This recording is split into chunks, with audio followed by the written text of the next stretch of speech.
देखिए, मोदी सरकार की आदत बन चुकी है कि वो देश की जनता को धोखा और फरेब हमेशा देती आई है। तो आज का ये नाम निहाद सो कॉल्ड जो दिन मनाया जा रहा है वो एक धोखा और फरेब है। हम ये पूछना चाहते हैं कि कितने मुस्लिम महिलाओं से आपने इंसाफ किया, बताइए। नजीब की माँ आज भी अपने नजीब के तलाश में तड़प रही है।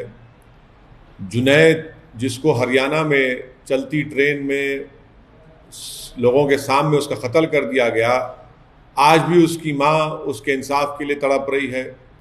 लाखों की तादाद में मुस्लिम महिलाएं ने CAA का कानून के खिलाफ, NRC NPR के खिलाफ एहतजाज किया। आज भारत में सबसे ज़्यादा अगर इलिटरेट है फीमेल्स में तो मुस्लिम महिला हैं, उसके लिए मोदी सरकार ने क्या किया। सबसे ज़्यादा अगर ड्रॉप आउट होता है तो मुसलमानों का और उसमें मुस्लिम महिलाओं का। तो क्या आपने ये क़ानून बनाकर एक धोखा दिया है? ये क़ानून अनकॉन्स्टिट्यूशनल है, इसीलिए सुप्रीम कोर्ट में इसको चैलेंज कर दिया गया है। ये इक्वालिटी के ख़िलाफ़ है, ये मुस्लिम लोगों को डिमोनाइज करने के लिए क़ानून बनाया गया। और हम मोदी सरकार से पूछना चाहते हैं कि सिर्फ मुस्लिम वुमेन डे मनाएंगे, दूसरे कम्युनिटी का नहीं मनाएंगे? आप ये कहना चाह रहे हैं कि हमारी हिंदू बहनें, हमारी दलित बहनें, हमारी OBC बहनें, सबका एम्पावरमेंट हो चुका है। क्या आपका ने रिकॉर्ड है, बताइए। तो ये सिर्फ धोखा और फरेब है। इस कानून से मैंने कहा कि उल्टा मुस्लिम महिलाओं का एक्सप्लॉयटेशन होगा, धोखा होगा, वो और परेशान होंगी और किसी को इंसाफ नहीं मिलेगा। डिमोनाइजेशन होगा मुसलमानों का, सिर्फ केस बुक होगा, उसके बाद कोई इंसाफ नहीं होगा उन लोगों पे। तो ये हमेशा इनकी आदत रही है धोखा देने की, फरेब देने की, और ग्राउंड पर इसका कोई, ना तो मुस्लिम महिलाओं ने, मुसलमानों ने इसको एक्सेप्ट किया है बल्कि इसको रिजेक्ट किया है। तो ये इसकी हकीकत है। और एजुकेशन के मामले में मुख्तार अब्बास नकवी हो या मोदी सरकार हो, आप डिमांड ड्रिवन स्कॉलरशिप क्यों नहीं करते माइनॉरिटीज़ की? क्या ड्रॉप आउट रेट नहीं है? क्या कुंडू कमेटी की रिपोर्ट नहीं है? क्या NSSO का डेटा नहीं है? क्या 2011 का सेंसस नहीं है? सिर्फ धोखा और फरेब और ऑप्टिक्स के लिए किया जाता है सब चीज़ें। ये सर, मुख्तार अब्बास नकवी ने ये कहा है कि लोग इसको सपोर्ट कर रहे हैं और कुछ क्रिमिनल एक्टिविटीज जो कौन सपोर्ट कर रहे हैं? इस कानून के खिलाफ करोड़ों मुस्लिम महिलाओं ने अपने हाथ से साइन करके भारत के प्रधानमंत्री को कहा कि हम इस तरह के कानून को रिजेक्ट करते हैं। ये वो उन लोगों की आप बात क्यों नहीं करते? ग्राउंड पर इसका कोई इम्प्लीमेंटेशन नहीं है। बर्डन ऑफ प्रूफ मुस्लिम महिलाओं पर डाल दिया गया और आप इसको ये कह रहे हैं कि अगर कोई जेल को भी जाएगा तो शादी रहेगी। इस मुल्क में अगर कानून बनाना है, मैं मोदी सरकार को कह रहा हूं कि डिजर्शन पर कानून बनाइए। वो मर्द जो अपनी बीवी को शादी भी करते हैं और अपने साथ नहीं रखते, उनको छोड़ देते हैं, डिजर्शन पर कानून बनाइए ना। आप डिजर्शन पर कानून नहीं बनाते। और अगर इस कानून के तहत किसी मुसलमान को सजा होगी तो 3 साल और नॉन मुस्लिम को होगी तो 1 साल। क्या कर रहे हैं आप? डेमोनाइज कर रहे हैं पूरी कम्युनिटी को, और मुस्लिम महिलाओं से ये नाइंसाफी और एक्सप्लॉयटेशन और ज्यादा होगा इस कानून के तहत। सर, मुख्तार अब्बास नकवी ने ये कहा है कि कोविड की वजह से इस बार इतनी बड़ी सेलिब्रेशन नहीं हो रही है, पर तीसरी साल मतलब अगले साल किस बात का सेलिब्रेशन कर रहे हैं? बताइए। आपके पास रिकॉर्ड है तो बताइए किस बात का सेलिब्रेशन कर रहे हैं? आप तो एक अनकॉन्स्टिट्यूशनल कानून बनाकर जो राइट टू इक्वालिटी के खिलाफ है और उल्टा बर्डन ऑफ प्रूफ मुस्लिम महिलाओं पर डाल देता है। इस देश को जरूरत है तो डिजर्शन के खिलाफ कानून बनाने के लिए, जो इर्रेस्पेक्टिव ऑफ रिलीजन का सब पे अप्लाई होगा, वो कानून नहीं बना रहे। ये सिर्फ धोखा और फरेब है। इसका इंसाफ से दूर दूर तक कोई ताल्लुक नहीं है। बीजेपी के लीडर्स ये कह रहे हैं कि PM मोदी के जो हर एक डिसीजन है वो सारे इंप्लीमेंट हुए हैं, चाहे वो राम मंदिर हो या आर्टिकल 370 का रिप्लेसमेंट हो या फिर रिडक्शन 80% रिडक्शन इन ट्रिपल तलाक केसेस। कौन सा 80% है? कौन सा डेटा है? बताइए। चलिए देश सामने रखिए। कहां से लाए डेटा? ये डेटा तो आपने अपने घर में बैठकर, बीजेपी के दफ्तर में बैठकर बना लिया है। ग्राउंड पर एक्चुअल रियलिटी है कि मुस्लिम महिलाओं का एक्सप्लॉयटेशन हो रहा है इस कानून के तहत। बर्डन ऑफ प्रूफ मुस्लिम महिलाओं पर है और शादी भी खत्म नहीं होती उसकी।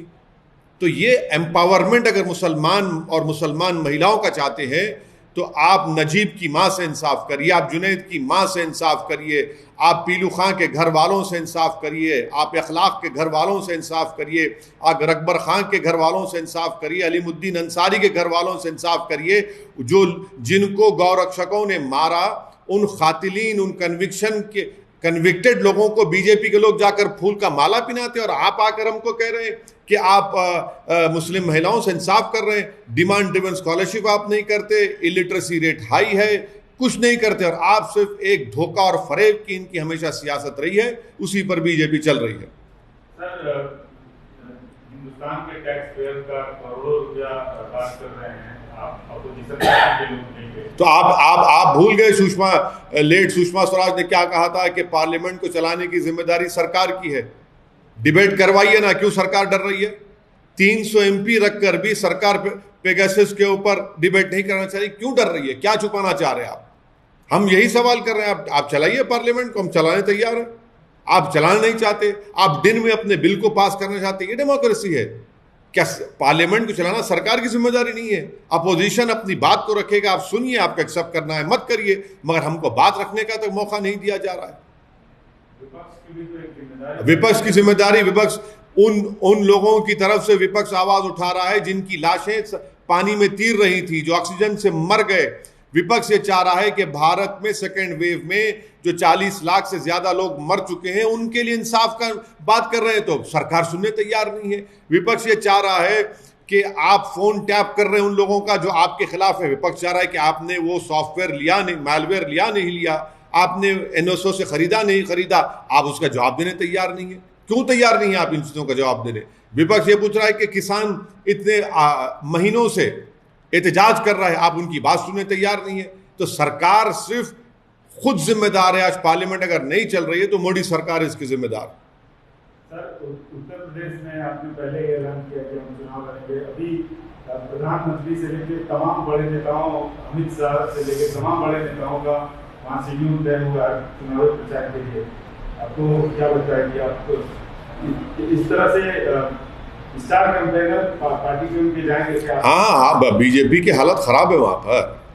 बीजेपी सेकेंड कोविड वेव को मैनेज नहीं कर पाई, 4 लाख से ज्यादा लोगों की मौत हुई है, ऑक्सीजन नहीं प्रोवाइड कर सके, उनकी गलती की वजह से मेडिकेशन नहीं मिला, नौकरियां जा चुकी हैं, और हेल्थ सेक्टर में तो कुछ हुआ ही नहीं यूपी में। मैंने कल ही आपको बताया कि कितने पोस्ट खाली हैं, और इसीलिए बीजेपी की हालत ख़राब है। और मुझे यकीन है कि उत्तर प्रदेश के नौजवान, उत्तर प्रदेश की जिम्मेदार तमाम जनता अब की बार इस चुनाव में बीजेपी को इंशाअल्लाह ताला शिकस्त देगी।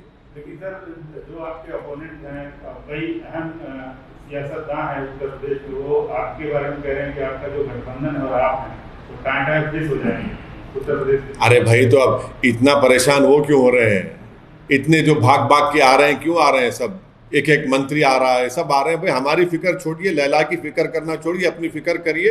और हम इस बार इंशाअल्लाह ताला ओम प्रकाश राजभर साहब के गठबंधन में हम साथ हैं। हमारे पार्टी प्रेसिडेंट शौकत साहब, हमारे स्पोक्स पर्सन आसिम वक़ार संगठन को बहुत मजबूत किया है और कर रहे हैं, और हमको यकीन है कि इंशाअल्लाह ताला इस बार उत्तर प्रदेश की जनता अब हमको अपने दुआओं से, अपने आशीर्वाद से, अपने वोट देकर हमारे कैंडिडेट्स को कामयाब करेगी।